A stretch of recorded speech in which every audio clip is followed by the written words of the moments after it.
Meus amores, namastê! Deixa eu acender a luz para vocês me verem mais bonita. Agora sim, estou mais reluzente. Tudo bem com você? Estou lendo aqui o livro. O Evangelho como me foi revelado, da Maria Valtorta, volume 2, são 10 volumes, estamos no volume 2. Hoje vou contar a história do capítulo 96. Juntos seremos a voz que acende o amor. Nesse capítulo 96, como é o capítulo inteirinho, só Jesus ensinando lá para o povo lá em Betsaída, que ele está em Carfanaã, lá onde tem a casa do Pedro, do André, né? Onde tem aquele lago enorme, que é uma praia, onde eles pescam.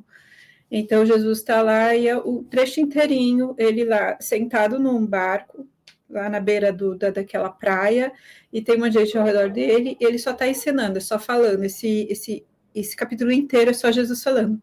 Então, como é só ele falando, eu vou ler alguns trechos do que eu achei mais interessante de tudo que ele falou. Na verdade, tudo que ele fala é interessante, é difícil selecionar alguns trechos, mas enfim, do essencial, né? Eu selecionar o essencial, o ensinamento mais essencial do que ele falou de tudo lá, e daí eu vou lendo e comentando, fazendo leitura comentada desses trechos, né? Então, Jesus disse assim: quem perseverar será salvo, mas também vos digo, quem tiver mais amor à vida e ao bem-estar do que a salvação eterna, estará livre para ir-se embora e deixar-me, para ir ocupar-se desta pequena vida, desse mundo e do bem-estar transitório. Eu não seguro ninguém.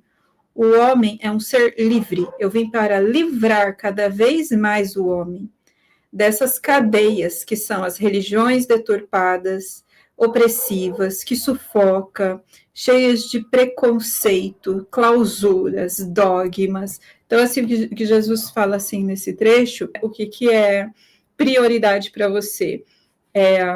Você evoluir para ser uma pessoa melhor, seguindo o exemplo dele, principalmente, não só as palavras, mas o exemplo e o que ele ensinou, ou o que mais importa para você, ficar numa estrutura, no emprego, no trabalho, dinheiro, as coisas, os bens materiais.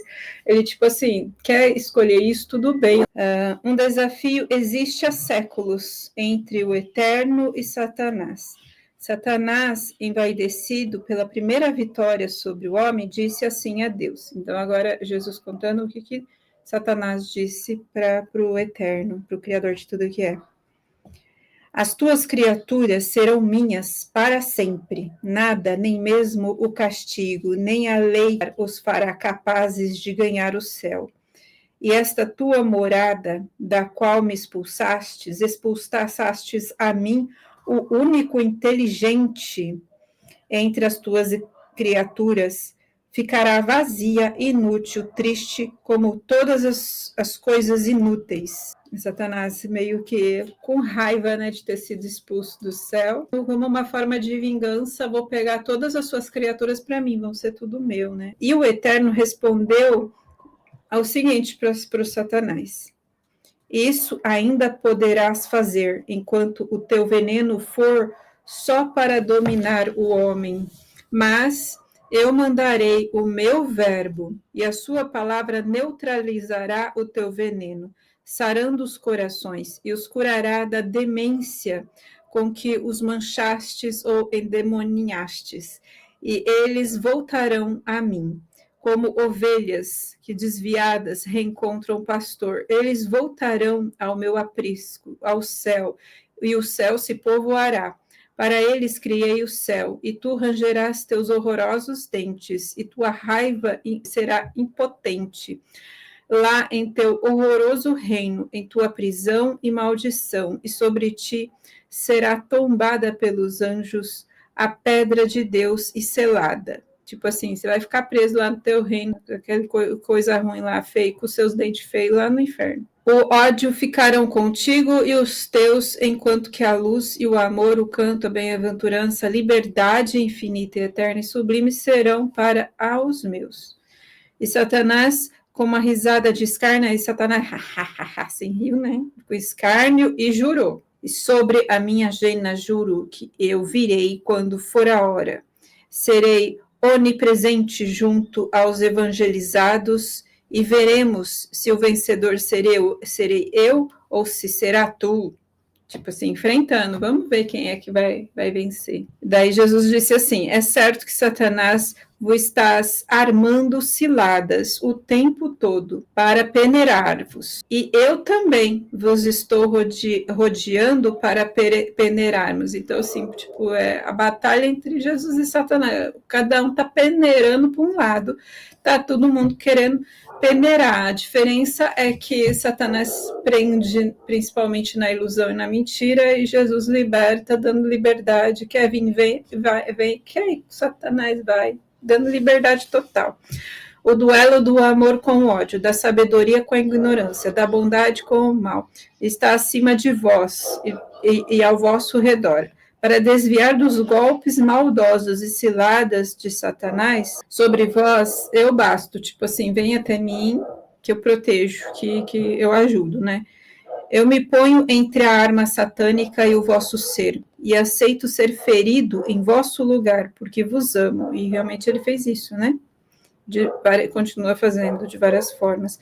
Mas os golpes que são dados em vosso interior, vós deveis afastá-los com a vossa vontade, correndo para mim, tipo assim, para vocês estarem protegidos do Satanás com dente lá horroroso, como diz Deus, exige que a gente tenha boa vontade, né, e siga o que Jesus ensinou, o exemplo dele, tem que ter boa vontade para isso. Quem não estiver apto para ser discípulo meu, será como um folheto leve que o vento do mundo transporta contigo. O mundo quer dizer Satanás, porque é o mundo dominado pelo Satanás, né? Então, assim, se você não se esforçar para ser discípulo, seguir os ensinamentos de Jesus, você vai ser levado com a multidão lá para porta larga, aquelas coisas lá. Quem é inimigo de Jesus é uma semente nociva, que renascerá no reino de Satanás. Aí ele começa a falar para essa galera aí, que você lembra que no capítulo anterior, ou no outro ainda anterior, ele curou uma mulher que era meretriz de Betsaída, que daí ela pegou lepra, e daí se isolou numa ilha, ele foi lá e curou ela. Aí ele está falando sobre essa mulher que ele curou, né? Falando para as mulheres que estão ao redor dele. Eu sei que vocês têm raiva dela, por ela ser meretriz, por ela ser adúltera, porque ela se deitou com muitos dos maridos de vocês têm raiva, e quando ela pegou lepra, vocês adoraram, vocês comemoraram, né? Que vocês gostaram muito. E daí ele dando uma lição de moral, tipo assim, vocês que ficam comemorando por ela pegar lepra, por ter sido meretriz e ter, né, se deitado com o marido de vocês não são melhor do que ela, né? Porque essa comemoração pelo mal de alguém, isso daí vem de Satanás, é a armadilha de Satanás, é aquela coisa que não é nada boa, né? Aí ele falou sobre ela, que ela acabou sendo limpa e curada porque ela se arrependeu do que fez, e ela tinha puro intento de ser uma pessoa melhor. Por isso ela mereceu toda a misericórdia, toda a limpeza e ser curada. Aí ele comentou que porque ele curou ela no sábado, e lá na lei dos judeus não podia curar no sábado. Aí ele falou assim, eu sei que tem um monte de gente falando no ouvido de vocês que eu sou do mal porque eu curei essa mulher aí no sábado, uma meretriz, fui lá, curei uma meretriz no sábado.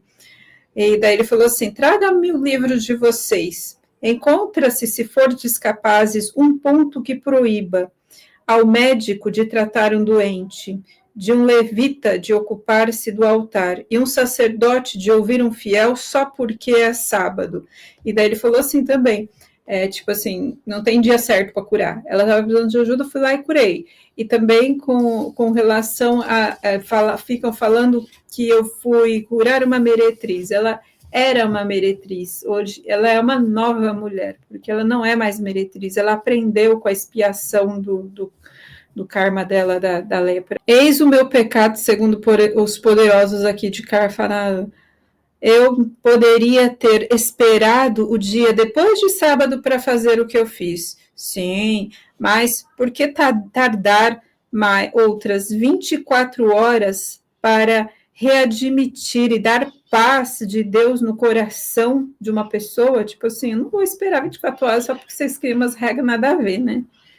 Quantos daqueles que entraram nas águas de Jordão para obedecerem às ordens do precursor não saíram de lá limpos como ela? Tipo, ele está falando do batismo, né? Na religião de vocês, aí vocês entram lá na água, se batismam, mas quantos de vocês entrou na água lá para ser batizado e saiu da água tão sujo quanto já era, só porque tem que respeitar essas regras, mas só uma forma para parecerem perfeitos e santos e todos religiosos, ou seja, são hipócritas e soberbos, entra na água, é batizado, sai tão sujo quanto era. Mas a alma dela não, a alma dela foi batizada porque havia realmente uma intenção pura dela do arrependimento, de ser uma pessoa melhor, e é isso que faz o efeito da cura, do batismo. Então, não existe culpa tão grande que não possa ser lavada, primeiro pelo arrependimento, depois pela graça e finalmente pelo Salvador, né, que é ele, que é Jesus.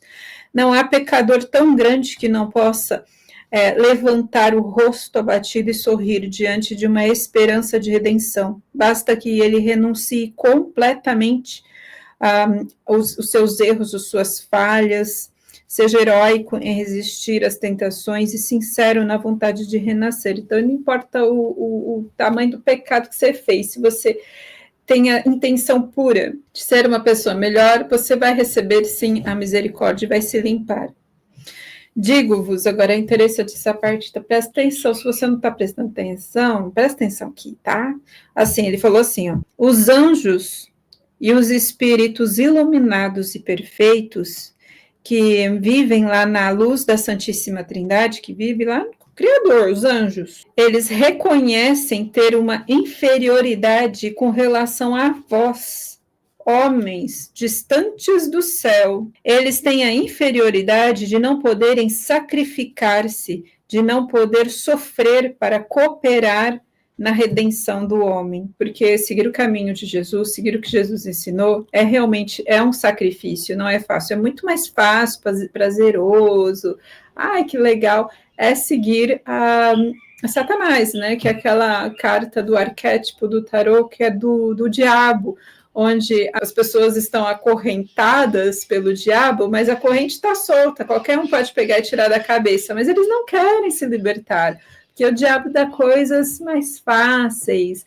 imediatas, prazeres imediatos, alegrias fúteis, que é agitação, que amortece a consciência, vai indo, vai levando, né? Deixa a vida me levar, e o Satanás vai levando. É mais ou menos assim, né? Então, assim, que ele fala assim, é sacrificante esse caminho que eu ofereço, que eu mostro, é sacrifício, você vai ter que carregar sua cruz, você vai ter que meditar, você vai ter que se silenciar, você vai ter que mudar toda a sua vida, você vai ter que abandonar pai e mãe, você vai ter que fazer um monte de coisa que é um grande sacrifício. E ele fala assim, os anjos se sentem inferiores, porque eles não têm esse privilégio de se sacrificar pela luz do mundo, para o todo, para expandir essa luz, né? Não conseguem colaborar com a redenção do homem, tipo, eles não conseguem ser tão eficazes em estar colaborando comigo, Jesus, aqui na Terra, e vocês têm esse privilégio, né? Então, sacrifique-vos, sede semelhante ao Cordeiro, tipo, a mim, né? Sede corredentores, tipo assim, siga meus passos e vocês vão ser corredentores, vocês vão estar numa missão elevadíssima, a qual os anjos mais iluminados do céu se sentem inferior a você se você fizer isso.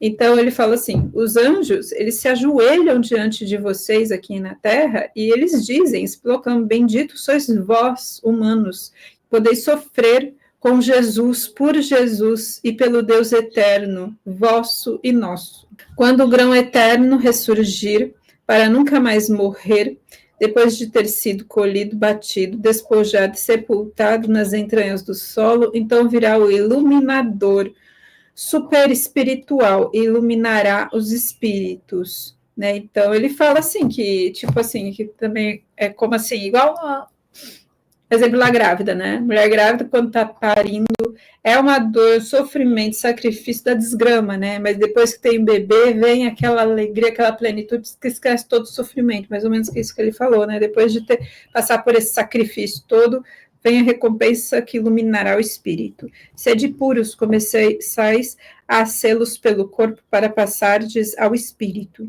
Começai pelos 5 sentidos. Então ele fala assim, que você tem que vigiar os 5 sentidos, o que você se alimenta com os 5 sentidos. Quando você olha, é cobiça, o que entra em você, do que você se alimenta por esses 5 sentidos. Então ele fala assim, para que a gente possa ser puro e acessar a verdade do Criador, a gente precisa ser puro, e a pureza exige sacrifício de estar vigiando o que a gente põe para dentro de nós através dos 5 sentidos. Então essa vigilância também é um sacrifício que é necessário e para se manter essa pureza, para ter melhor discernimento, clareza mental, se conectar com o Criador. Então assim, ele fala, purifique seu corpo. Depois que Jesus desceu do barco, que ele estava em cima do barco falando para a multidão, né? Aí ele desceu do barco e ele começou indo embora, né? Aí ele viu o Mateus estava lá num cantinho lá, né? Aí ele passou por Mateus e ele encarou novamente Mateus, parou, olhou nos olhos de Mateus e continuou andando. Aí, então, assim, finaliza o capítulo. Acho que eu falei dos pontos mais importantes aqui do que Jesus falou aqui nesse capítulo. E no próximo, continuamos para o capítulo 97. O título do capítulo 97 é O Chamado de Mateus. Não vejo a hora de saber, de ver Mateus começar a seguir Jesus. Então, não perca o próximo capítulo, que parece que vai ser bem interessante. Até o próximo vídeo. Namastê. E compartilhe esse vídeo com mais pessoas para que possa também se inspirar nessas histórias tão lindas contadas por Maria Valtorta. Até o próximo. Namastê.